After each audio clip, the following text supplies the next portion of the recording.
ask someone. Alrighty.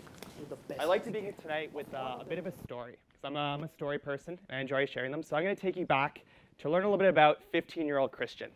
Now, when I was 15, I started my first summer job with the Boys and Girls Club of Ottawa at this little place called Camp Smitty. So Camp Smitty is this 10-day overnight camp for all different types of youth from all different walks of life.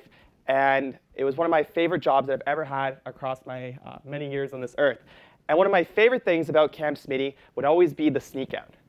Now, for any of you that have ever gone to camp, you've probably heard of the sneak out. It's where counselors wake up the kids in the middle of the night, and they get to take them around the camp. They get to go do things like flip canoes, maybe put a canoe in someone's cabin. They get to go and steal food from the kitchen. Maybe they get to go prank one of the other cabins, something fun like that.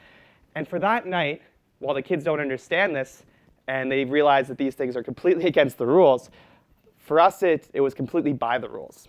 And they had no idea, but for that one night, all the kids thought that they were breaking these rules. They were defying what they thought was allowed. So that kind of got me started in my journey in the philanthropic and the charitable sector. I got to be a part of things like helping host the Boys and Girls Club's charity breakfast, which brought over $200,000 in the course of a morning. I got to be one of the first organizations and one of the first fraternities to actually march in Capital Pride. I got to do things like join with the Student Philanthropy Council and help raise tons of money through Giving Tuesday, the most of any charity in Ottawa, as well as being part of the community campaign, raising over $200,000. And I got to be part of an awesome fundraiser called Exile Island that raised the most amount of money of any fundraiser of its kind in Canada. But more about that stuff later. And as I went through these different charities and I became more and more involved, I started to realize that charities have some kind of problems. There's some issues, there's some orthodoxies, there are some challenges that charities are coming into contact with, and we don't understand why they are still. So today I'm going to share with you 5 of these orthodoxies, 5 of these problems, 5 of these challenges through a couple of stories. So the first one is the problem of compensation. Now that's not a stock photo or anything. That's Christian on the far left, lovely part of the Lollipop Guild, in case you hadn't noticed. So ridiculous. And as you can see, I loved my job. I loved it so much that I wish I could have done that job forever. But unfortunately, I couldn't, because every time I would come home, and I'd come home after camp, I'd look at my paycheck, and I'd look at my buddy's paycheck, and I realized they were so different. I thought, why? Why is this a thing? Why is my paycheck so much different than my friend who's working down the street flipping burgers? It didn't make any sense to me. Didn't realize, was there a difference in value there? So I thought to myself, is this something that's across the sector? Is this what's happening across every single charity, across every single not-for-profit? And I learned that it was. To put this in context, when our grads are coming out of university or college or at some kind of post-secondary institution, they're having to make a choice. They're either having to make the choice of going to the charitable sector, where they can maybe make $80,000 a year as an executive director.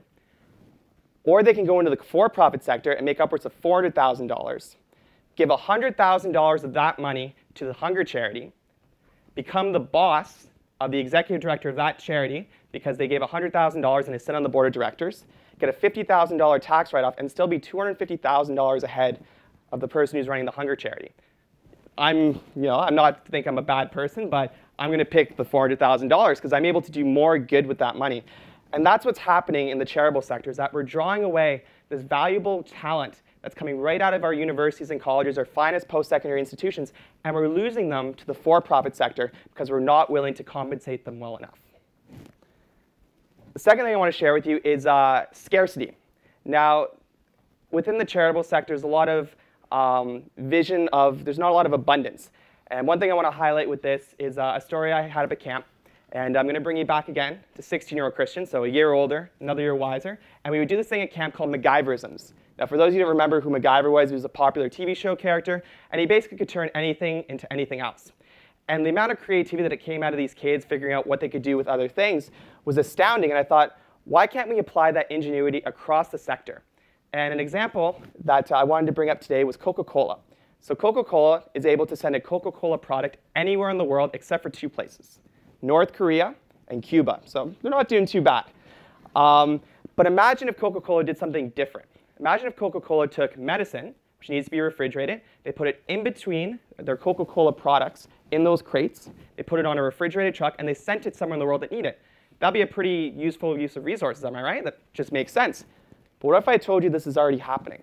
And this is the kind of innovation, this is the kind of resource mobilization that the charitable sector needs to start looking at. We need to start realizing that the resources available to charities and to not-for-profits are not so scarce as we make them out to be, but there's so much potential and there's so much abundance in this sector that we're just not realizing.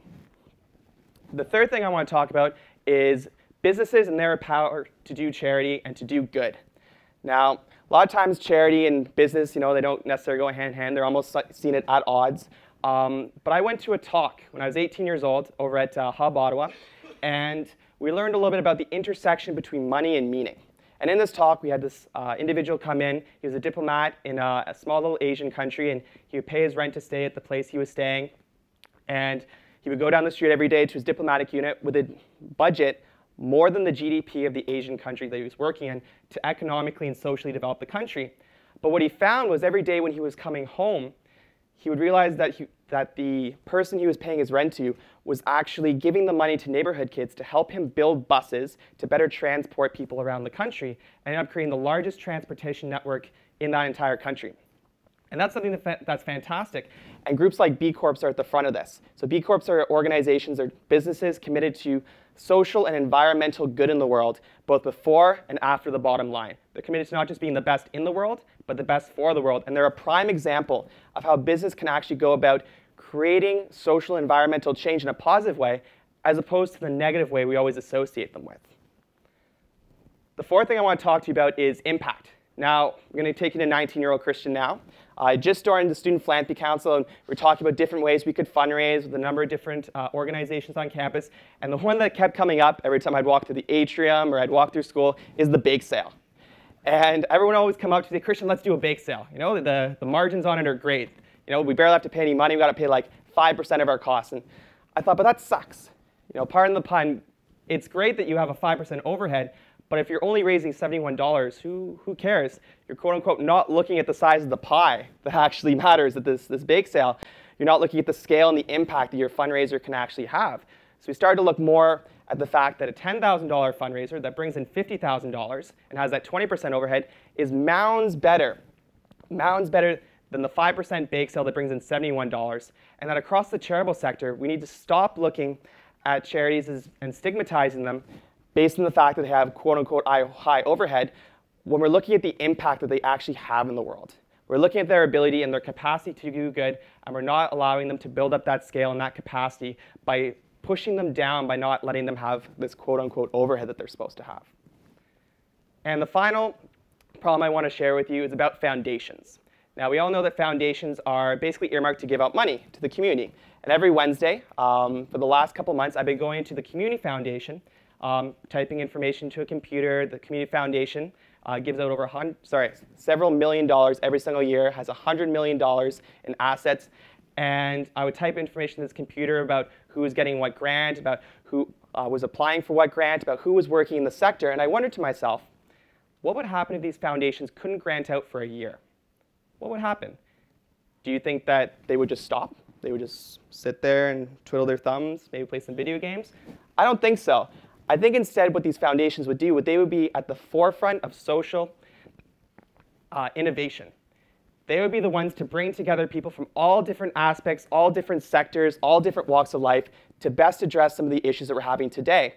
And the problem that we keep seeing is that we continually see these foundations as not just cash cows, but we're not seeing them as the resource to bring together different actors to address the greatest social problems we have in our time.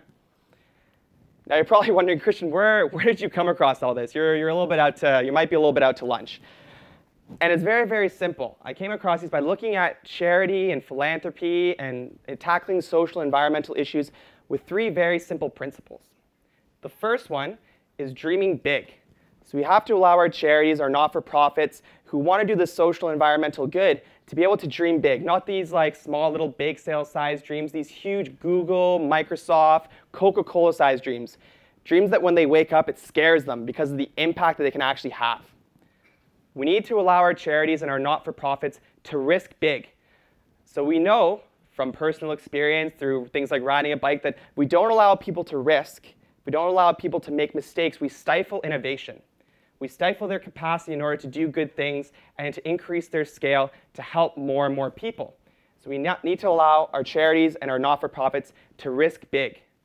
And the final thing is to do things differently. So looking at things in different lights, through different lenses, from different sectors, and seeing how it is we can address these various social, environmental problems, how we can do charity better by doing things in a different way.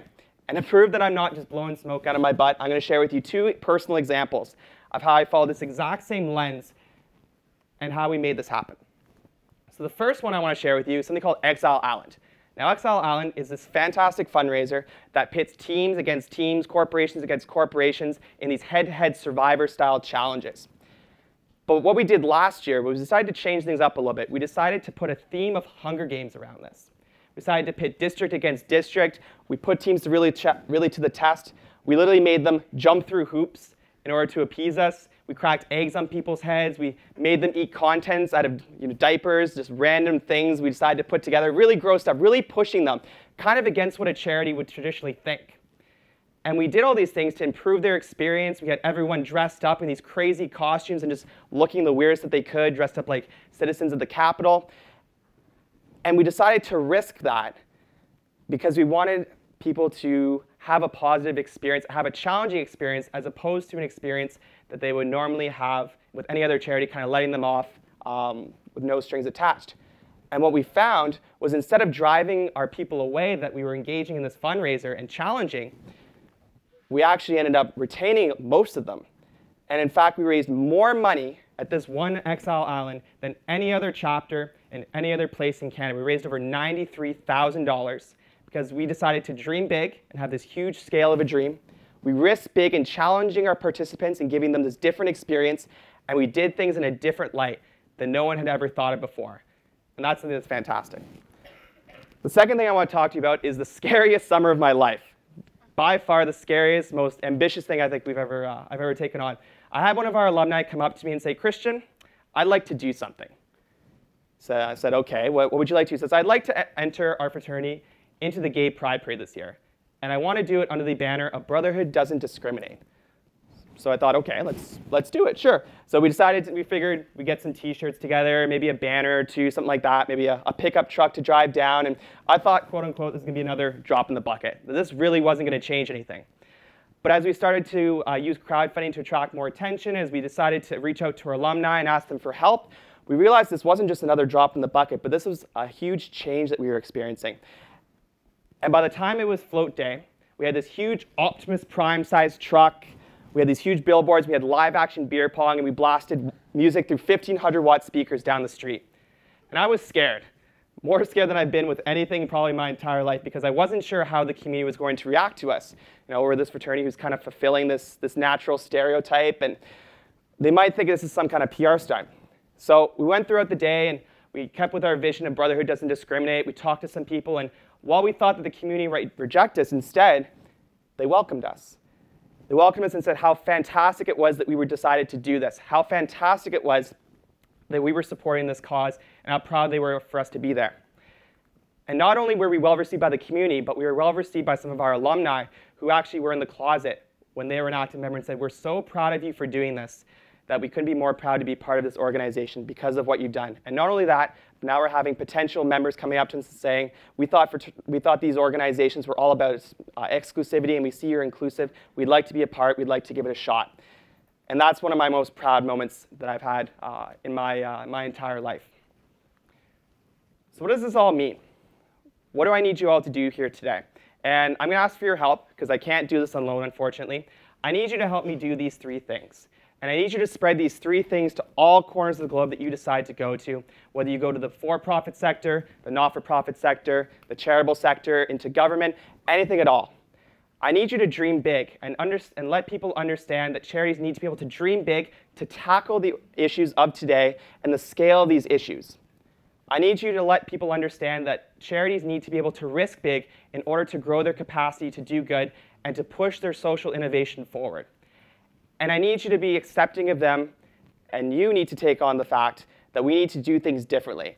So we need to have the Exile Islands. We need to have the Capital Prize. We have to do those things that are different, that are unique, that are unorthodox, but ultimately will lead to beneficial social change. And I promise that if you follow these 3 very simple things, if you help spread these to all aspects of the world. And if you take these as your personal vision statement, your personal mission, not only will you as an individual be contributing to changing the face of charity, but you will have already changed it. Thank you.